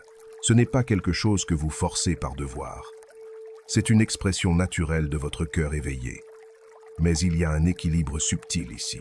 Le bouddhisme met aussi en garde contre ce qu'on appelle l'activiste ardent, la personne qui se brûle en essayant de sauver le monde, qui devient amère et épuisée parce qu'elle ne peut pas réparer tous les problèmes. La clé est d'agir depuis un lieu de sagesse et d'équanimité. Vous faites ce que vous pouvez. Vous reconnaissez les limites de ce qu'une personne peut faire et vous ne vous attachez pas rigidement à des résultats spécifiques. Vous faites votre meilleur effort, puis vous lâchez prise. Vous faites confiance que vos actions, combinées avec les actions d'innombrables autres, déplacent le monde dans une direction plus compatissante, même si vous ne pouvez pas voir les résultats immédiats. Il y a un autre aspect du bouddhisme que je veux aborder parce qu'il génère souvent de la confusion, le rôle du rituel et de la cérémonie. Comme je l'ai mentionné plus tôt, beaucoup de traditions bouddhistes incluent des rituels élaborés, prosternation, circumambulation de stupas, offrandes rituelles, récitation de sutras, utilisation de chapelets. Pour l'esprit occidental rationaliste, cela peut sembler une superstition désuète. Pourquoi avez-vous besoin de tous ces rituels? Le bouddhisme ne concerne-t-il pas l'insight méditatif direct, mais les rituels servent des buts importants qui vont au-delà de leur apparence superficielle. Premièrement, les rituels créent structure et régularité dans votre pratique. Quand vous avez un rituel établi, comme réciter certains vers chaque matin ou faire des offrandes sur votre autel, cela crée un contenant pour votre pratique spirituelle. Cela devient partie du rythme de votre vie. Deuxièmement, les rituels engagent votre corps, pas seulement votre esprit. Le bouddhisme comprend que nous ne sommes pas juste des cerveaux dans des bocaux. Nous sommes des êtres incarnés.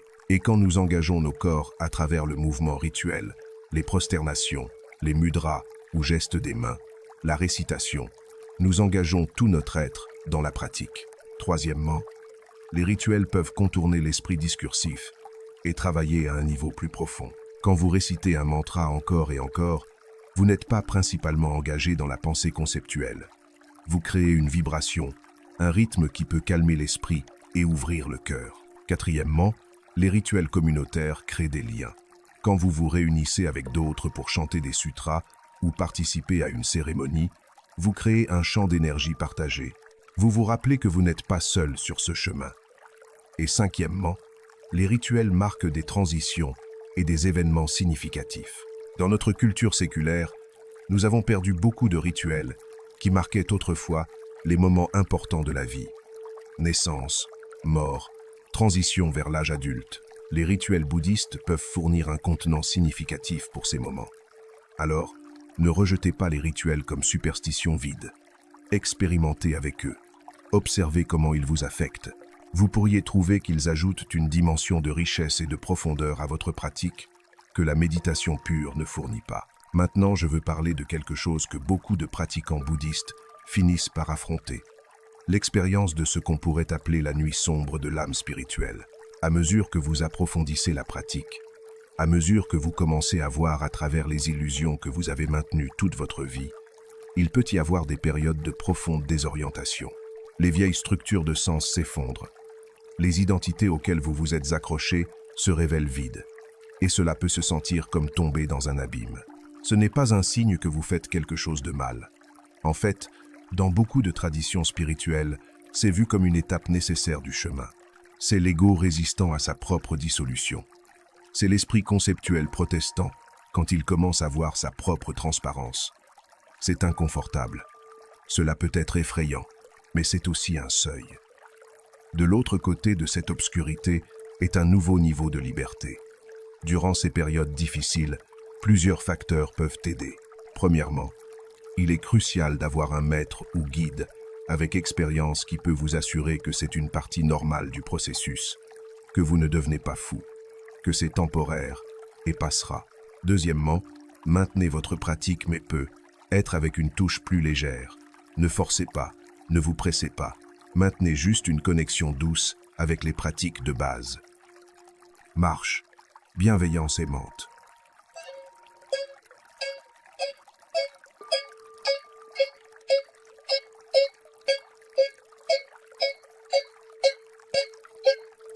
Troisièmement, prenez soin de votre corps.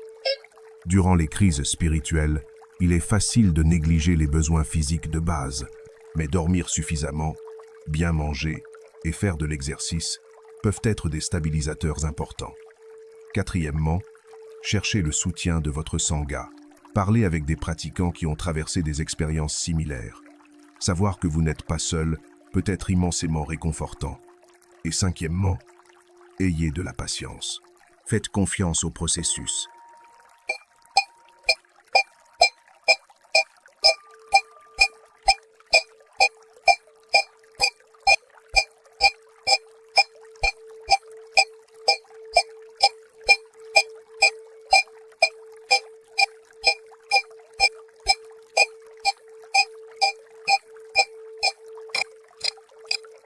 Bien sûr que cela se sentira désorientant, mais de l'autre côté de cette désorientation est une plus grande clarté, une plus grande liberté et une plus grande paix. Nous approchons de la fin de notre voyage ensemble, mais je veux parler d'un enseignement crucial de plus, l'enseignement de la vacuité ou shunyata. C'est probablement l'enseignement bouddhiste le plus profond et le plus facilement mal compris. Quand le bouddhisme parle de vacuité, cela ne signifie pas que rien n'existe. Ce n'est pas du nihilisme. Il ne dit pas que vous, et moi, et le monde ne sommes que des illusions sans substance. Ce que cela signifie est que les choses sont vides d'existence inhérente, indépendante et permanente. Tout ce qui existe surgit en dépendant de causes et de conditions. Rien n'existe par soi-même, de manière indépendante.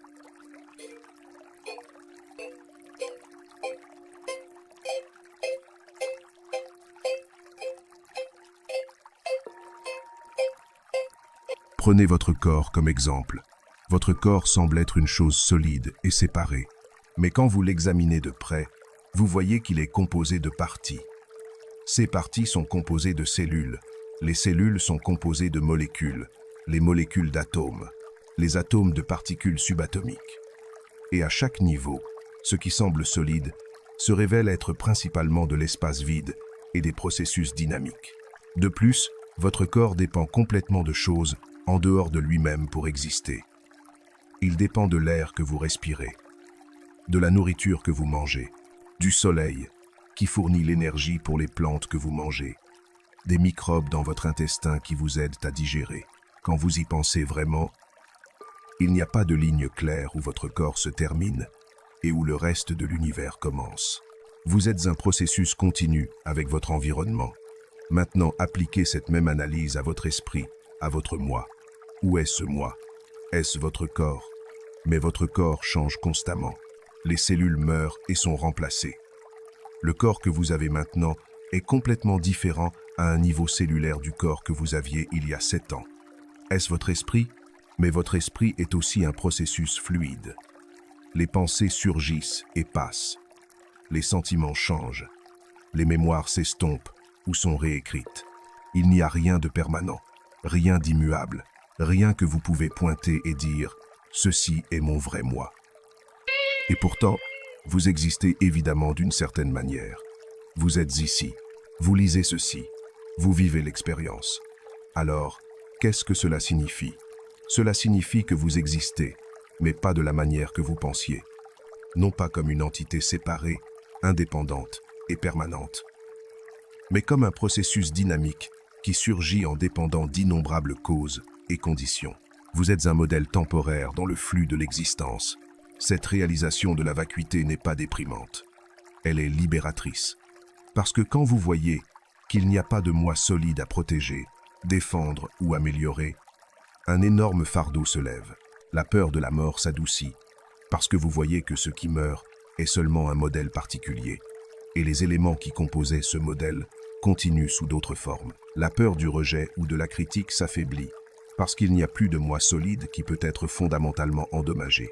Le besoin de se comparer aux autres diminue, parce que vous voyez qu'il n'y a pas d'entités séparées à comparer, seulement des modèles interconnectés en changement constant. La vacuité et la compassion sont profondément entrelacées. Quand vous voyez la vacuité du moi, vous voyez naturellement la vacuité de la séparation entre vous et les autres. Et cela donne naissance à une compassion spontanée. Parce que s'il n'y a pas de ligne réelle entre moi et les autres, alors la souffrance des autres est, dans un certain sens, votre propre souffrance. Aider les autres, c'est vous aider vous-même.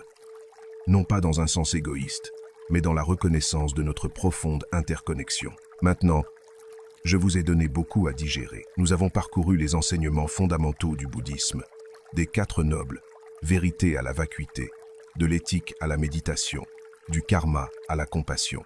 Mais toute cette connaissance intellectuelle, aussi complète soit-elle, ne vous libérera pas. La connaissance sur le chemin n'est pas la même chose que marcher le chemin. Le Bouddha lui-même a utilisé une analogie. Ses enseignements sont comme un radeau. Si vous voulez traverser une rivière, un radeau est incroyablement utile. Mais une fois que vous avez traversé la rivière, cela n'a pas de sens de porter le radeau sur votre dos pendant que vous continuez votre voyage. Les enseignements sont des outils. Utilisez-les pour traverser la rivière de la souffrance vers la rive de l'éveil. Mais ne vous y attachez pas. Ne les transformez pas en dogmes. Et certainement ne laissez pas l'étude des enseignements remplacer la pratique réelle. Le Bouddha a souligné encore et encore que vous devez voir par vous-même. Ne me croyez pas simplement parce que je l'ai dit. N'acceptez pas ces enseignements basés sur la tradition ou l'autorité. Testez-les, pratiquez-les, et observez s'ils conduisent à moins de souffrance, plus de clarté, plus de paix et de compassion. S'ils le font, alors ils sont vrais pour vous. Sinon, alors rejetez-les ou modifiez-les selon les besoins. Alors, où commencez-vous? Si tout ceci est nouveau pour vous, cela peut sembler écrasant. Il y a tant d'enseignements, tant de pratiques, tant de traditions différentes à l'intérieur du bouddhisme. Par où commencez-vous? Mon conseil est de commencer simple. Commencez avec la méditation de pleine conscience de base. Asseyez-vous chaque jour, même juste pour 10 ou 15 minutes. Concentrez-vous sur votre respiration. Remarquez quand votre esprit s'égare et revenez doucement à la respiration. C'est tout. Cette pratique simple, faite de manière constante, commencera à transformer votre relation avec votre propre esprit. Pendant que vous pratiquez la méditation, commencez aussi à amener plus de conscience à votre vie quotidienne. Mangez avec attention, savourant vraiment votre nourriture au lieu de l'inhaler en regardant votre téléphone. Marchez avec attention, sentant chaque pas, remarquant votre environnement. Parlez avec attention, faisant une pause avant de parler, pour considérer si vos mots sont vrais, gentils et utiles. Ces changements peuvent sembler petits, mais leur effet cumulatif est profond. Graduellement, vous développerez plus de stabilité dans votre pratique de méditation. Votre concentration s'améliorera. Vous commencerez à voir des schémas dans votre esprit que vous n'aviez pas remarqués auparavant. À ce point, il pourrait être utile de chercher plus d'instructions, assister à une retraite de méditation, trouver un maître ou un sangha, approfondir votre étude des enseignements. Mais rappelez-vous toujours que l'objectif n'est pas d'accumuler de la connaissance ou d'avoir des expériences spéciales. L'objectif est de s'éveiller, de vous libérer de la souffrance, de vivre avec sagesse, éthique et compassion. Tout le reste est secondaire. Et cet éveil n'est pas quelque chose qui se produit dans un futur distant, après des décennies de pratiques parfaites. Il peut se produire à tout moment. Il peut se produire maintenant, parce que l'éveil ne concerne pas atteindre un état spécial. C'est survoir clairement ce qui a toujours été vrai, que tout est impermanent, que l'attachement cause la souffrance, qu'il n'y a pas de moi séparé et solide. Ces vérités sont disponibles pour vous en ce moment, même si vous regardez simplement. Non pas à travers le filtre de vos concepts et croyances, mais directement dans votre expérience vivante. La bonne nouvelle est que vous n'avez pas besoin d'être parfait pour commencer ce chemin. Vous n'avez pas besoin d'avoir votre vie complètement en ordre. Vous n'avez pas besoin d'être spécialement intelligent ou spirituellement doué. Tout ce dont vous avez besoin est la volonté de regarder honnêtement votre expérience et l'engagement de pratiquer de manière constante. Le reste se déploiera naturellement. Et rappelez-vous, c'est un voyage pour toute la vie. Il y aura des hauts et des bas.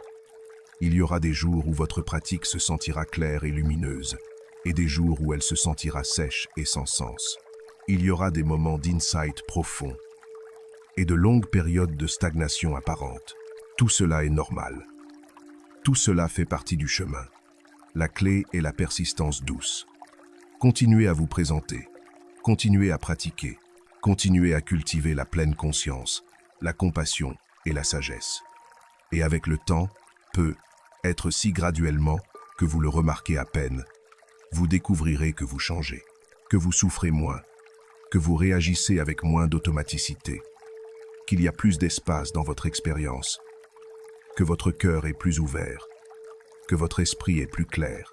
Et un jour, peut-être, vous verrez si clairement la nature de la réalité que la souffrance fondamentale, cette insatisfaction qui a coloré toute votre vie, se dissout simplement, non pas parce que vous avez acquis quelque chose de nouveau, mais parce que vous avez finalement lâché ce qui n'a jamais été réel pour commencer. C'est mon souhait sincère pour vous. Que vous trouviez le chemin qui mène au-delà de la souffrance, que vous vous éveilliez à votre vraie nature, que vous viviez avec sagesse, amour et liberté. Le chemin est devant vous, le premier pas attend. Et faites ce premier pas sur le chemin qui vous ramènera à la maison, à la paix que vous avez toujours cherchée, à la liberté qui est votre droit de naissance. Le Bouddha vous a montré le chemin, mais seulement vous pouvez le marcher. Que votre voyage soit rempli de grâce, que vous trouviez la joie dans la pratique. Vous pouvez le marcher, et que tous les êtres, partout, soient heureux, en bonne santé et libres de la souffrance. Jusqu'à notre prochaine rencontre, que la paix demeure dans votre cœur. Avant de nous séparer, je veux partager avec vous une pratique finale, une méditation guidée que vous pouvez faire maintenant même, où que vous soyez. Cette pratique synthétise beaucoup des enseignements que nous avons explorés et peut vous donner une expérience directe de la paix qui est toujours disponible. Trouvez une posture confortable. Vous pouvez être assis ou allongé. Ce qui est important est que vous soyez alerte mais détendu. Fermez doucement vos yeux ou gardez-les semi-ouverts, avec un regard doux vers le bas. Commencez en amenant votre attention à votre respiration. N'essayez pas de la contrôler ou de la changer. Observez simplement comment elle est. Sentez l'air entrant par votre nez. Sentez votre poitrine ou votre abdomen se dilater. Sentez l'air sortant. Remarquez la petite pause entre l'inhalation et l'exhalation. Restez avec la respiration pendant quelques moments. Chaque fois que vous remarquez que votre esprit s'est éloigné, ce qui arrivera, reconnaissez-le simplement avec bonté et revenez à la respiration. Il n'y a pas d'échec à se distraire. La pratique EST de remarquer que vous vous êtes distrait et de revenir. Maintenant, étendez votre conscience pour inclure tout votre corps. Sentez les sensations présentes. Peut-être y a île de la tension quelque part. Peut-être y a île du confort. Peut-être y a île des démangeaisons ou de la chaleur ou du froid. Remarquez simplement ce qui est présent sans jugement. Les sensations sont simplement des sensations. Elles ne sont ni bonnes ni mauvaises. Elles sont simplement. Si vous remarquez de la tension, n'essayez pas de la forcer à disparaître. Respirez simplement consciemment vers cette zone. Imaginez votre respiration comme une vague douce qui masse et adoucit la tension. Maintenant, amenez votre attention aux sons qui vous entourent. Ne cherchez pas activement des sons. Laissez-les simplement venir à vous. Peut-être entendez-vous du trafic. Peut-être des voix. Peut-être le bourdonnement d'un réfrigérateur ou le chant des oiseaux. Remarquez comment les sons surgissent du silence, existent pour un moment, et puis se dissolvent de retour dans le silence. Les sons ne sont pas des interruptions à votre méditation. Ils font partie de la méditation. Ils font partie de l'expérience présente que vous observez avec pleine conscience. Maintenant, amenez votre conscience à votre état mental. Comment est votre esprit en ce moment? Est-il calme ou agité? Clair ou brumeux? Heureux ou triste? N'essayez pas de changer ce que vous trouvez. Observez-le simplement avec curiosité et compassion. C'est comme regarder la météo. Parfois le ciel est clair. Parfois il y a des nuages. Parfois il y a une tempête. Mais le ciel lui-même n'est pas affecté par la météo qui passe à travers lui. Votre conscience est comme ce ciel. Les pensées et émotions sont comme la météo. Elles changent constamment. Mais la conscience elle-même reste vaste, ouverte, intacte. Reposez-vous dans cette conscience spacieuse pour un moment. Vous n'essayez pas d'accomplir quoi que ce soit de spécial. Vous êtes simplement simplement conscient, simplement présent. Maintenant, depuis ce lieu de présence tranquille, cultivez un sentiment de bonté envers vous-même. Vous pouvez dire silencieusement que je sois en paix, que je sois heureux, que je sois libre de la souffrance. Sentez ces mots non seulement comme des concepts, mais comme des souhaits authentiques pour votre propre bien, être. Et maintenant, étendez ce cercle de bonté. Pensez à quelqu'un que vous aimez, visualisez son visage et offrez-leur les mêmes souhaits. Que tu sois en paix, que tu sois heureux, que tu sois libre de la souffrance. Étendez encore plus. Pensez à une personne neutre, quelqu'un que vous ne connaissez pas bien, mais que vous avez vu. Maintenant, si vous pouvez, pensez à une personne avec qui vous avez des difficultés et reconnaissez que eux aussi, comme vous, veulent seulement être heureux. Eux aussi sont piégés dans la souffrance. Offrez leur bonté si vous pouvez. Que tu sois en paix, que tu sois libre de la souffrance. Et finalement, étendez le champ de bienveillance aimante pour inclure tous les êtres partout, tous les humains, tous les animaux, tous les êtres dans tous les royaumes. Que tous les êtres soient en paix, que tous les êtres soient heureux, que tous les êtres soient libres de la souffrance. Reposez-vous dans ce sentiment expansif de bonté universelle. Sentez comment, dans votre cœur, il n'y a pas de séparation réelle entre vous et les autres êtres. Nous sommes tous connectés dans ce vaste réseau d'existence. Nous partageons tous le désir fondamental d'être heureux et d'éviter la souffrance. Et maintenant, doucement commencez à ramener votre conscience. Bougez doucement vos doigts et vos orteils. Prenez une respiration plus profonde. Et quand vous êtes prêt, ouvrez vos yeux. Prenez un moment pour remarquer comment vous vous sentez. Y a-t-il plus de calme qu'avant? Plus de clarté? Plus de chaleur dans votre cœur? Ces changements, bien qu'ils puissent sembler subtils maintenant, s'approfondissent et s'étendent avec la pratique régulière. Cette méditation que vous venez de vivre est quelque chose que vous pouvez faire à tout moment. Le matin, quand vous vous réveillez, le soir avant de dormir, durant une pause au travail, quand vous vous sentez submergé ou stressé. C'est votre refuge portable, votre manière de revenir au centre.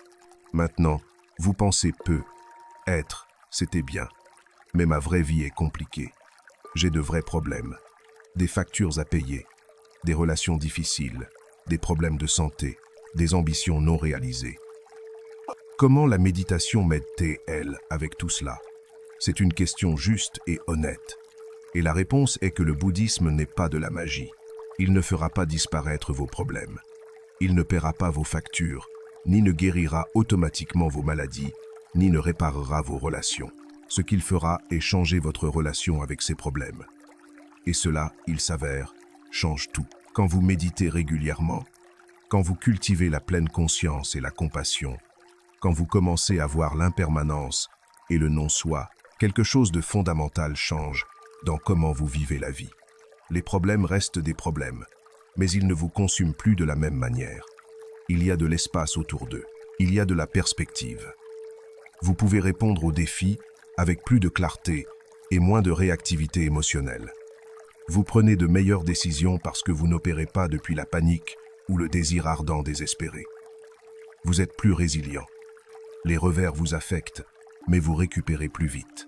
Vos relations s'améliorent parce que vous êtes moins sur la défensive, plus présent, plus capable d'écouter vraiment. Votre santé peut s'améliorer parce que le stress chronique diminue, et le stress est un facteur dans beaucoup de maladies. Et peut être plus important, vous trouvez une source de paix et de satisfaction qui ne dépend pas que les circonstances externes soient parfaites. Vous n'avez plus besoin que tout aille à votre façon pour être bien. Vous pouvez être bien même au milieu de l'imperfection et du défi de la vie. Ce n'est pas de l'insensibilité ou de l'indifférence, c'est de la sagesse. C'est comprendre que la vie est inhéremment incertaine et imparfaite. Et au lieu de résister à cela, vous apprenez à danser avec. Vous apprenez à couler avec les changements au lieu de vous accrocher rigidement à comment vous pensez que les choses devraient être. Et il y a quelque chose d'autre qui se produit avec la pratique bouddhiste constante. Vous commencez à remarquer des synchronicités. Vous commencez à voir comment l'univers a sa propre sagesse qui est souvent plus profonde que vos plans et désirs. Cette porte qui s'est fermée et qui semblait être un désastre à ce moment-là. Plus tard, vous voyez qu'elle vous a sauvé d'un chemin qui n'était pas bon pour vous. Cette rencontre apparemment aléatoire avec quelqu'un s'est avérée être exactement la connexion dont vous aviez besoin. Ce ne sont pas nécessairement des phénomènes mystiques. Ce sont simplement le résultat d'être plus présent et attentif. Quand vous êtes plus éveillé, vous voyez naturellement plus. Vous remarquez plus. Et vous pouvez répondre avec plus d'habileté aux opportunités et défis qui ont toujours été là, mais que vous ne pouviez pas percevoir auparavant. Maintenant, avant de terminer complètement, je veux aborder une dernière question que beaucoup de gens ont. Est-il possible d'être bouddhiste et aussi pratiquer une autre religion? Le bouddhisme est-il compatible avec le christianisme, le judaïsme, l'islam ou toute autre tradition spirituelle? C'est une question complexe, et la réponse dépend partiellement de à quel point vous êtes orthodoxe dans les deux traditions. Il y a certainement des bouddhistes qui s'identifient aussi comme chrétiens, juifs ou d'autres traditions. Ils voient le bouddhisme plus comme une psychologie pratique et un ensemble de pratiques de méditation qui peuvent compléter leur foi religieuse existante. Pratiquer la pleine conscience ne contredit pas nécessairement croire en Dieu. Cultiver la compassion est compatible avec pratiquement tout système éthique. Travailler avec votre esprit à travers la méditation peut approfondir votre pratique de prière ou de contemplation dans n'importe quelle tradition. Cependant, il y a certains enseignements bouddhistes qui peuvent entrer en conflit avec certains dogmes religieux.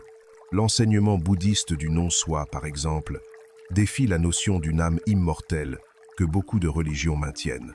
L'enseignement bouddhiste qu'il n'y a pas de créateur divin est évidemment problématique pour les religions théistes. Alors, que faites-vous si vous vous sentez attiré à la fois par le bouddhisme et par une autre tradition?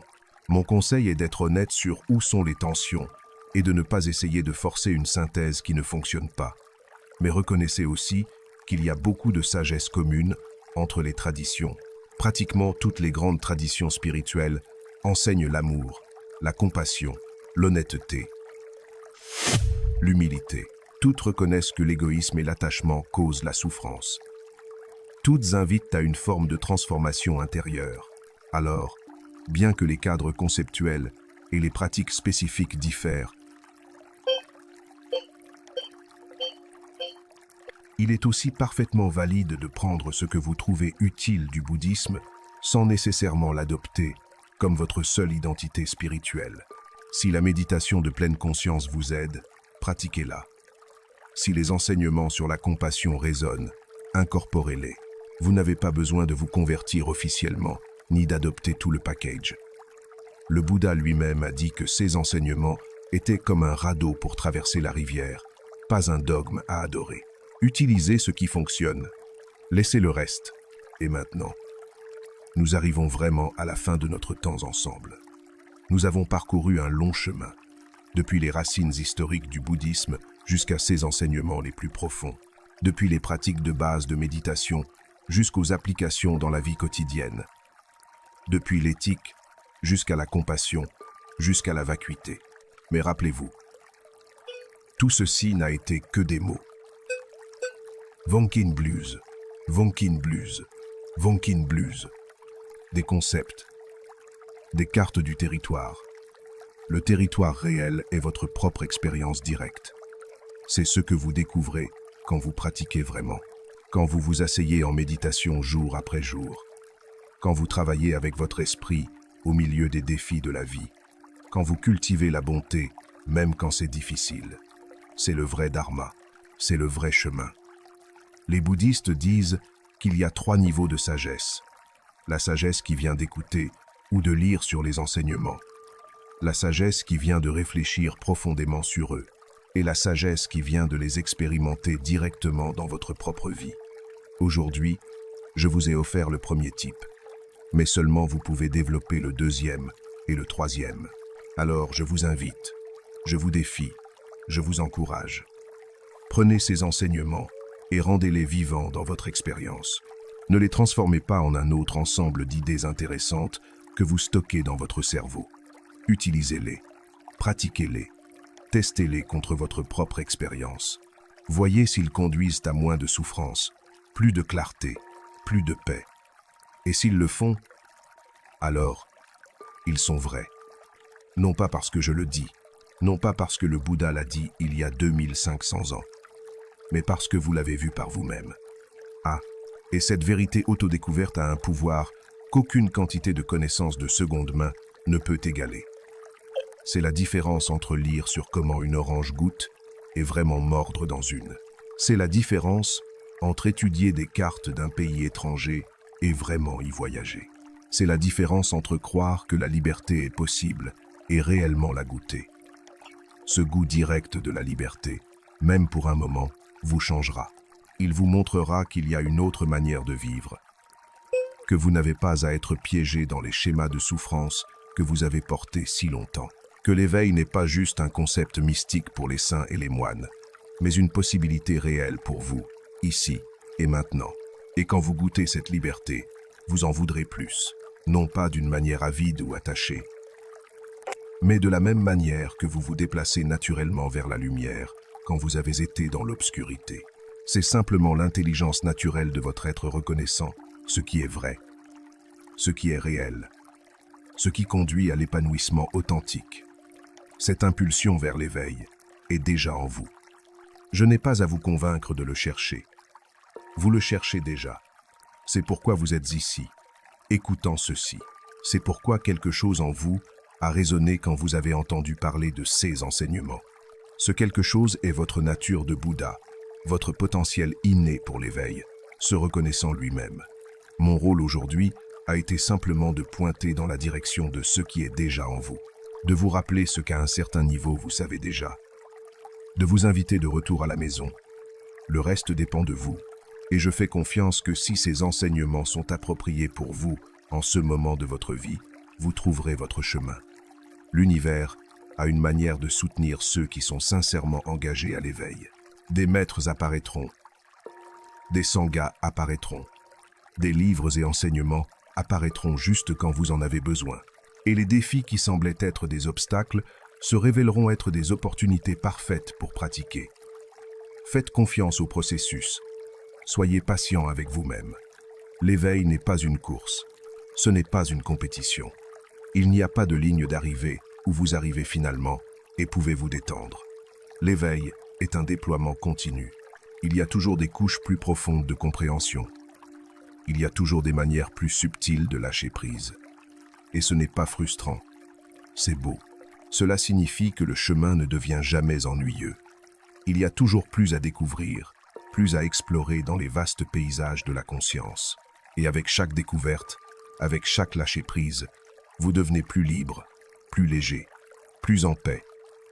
Parce que le vrai moi, votre nature de Bouddha, n'est pas une petite chose limitée et craintive qui doit être protégée. Il est vaste, il est ouvert, il est lumineux, il est l'amour même, il est la sagesse même. Il est la paix même. Et plus vous lâchez les couches de conditionnement qui ont obscurci cette vraie nature, plus elle brille naturellement. Alors que nous concluons cette rencontre, je vous laisse avec une dernière invitation. En ce moment même, même avant que vous finissiez d'écouter ces mots, vous pouvez vous éveiller, vous pouvez lâcher prise, vous pouvez être libre. Cela ne nécessite pas des années de pratique, cela ne nécessite pas de conditions spéciales, cela nécessite simplement ce moment, cette respiration, cette conscience. Lâchez complètement. Arrêtez de résister, arrêtez de vous accrocher, arrêtez d'essayer d'être quelqu'un ou d'accomplir quelque chose. Juste pour ce moment, juste pour maintenant. Sentez-vous cela?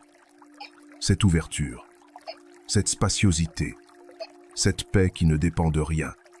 C'est votre vraie nature.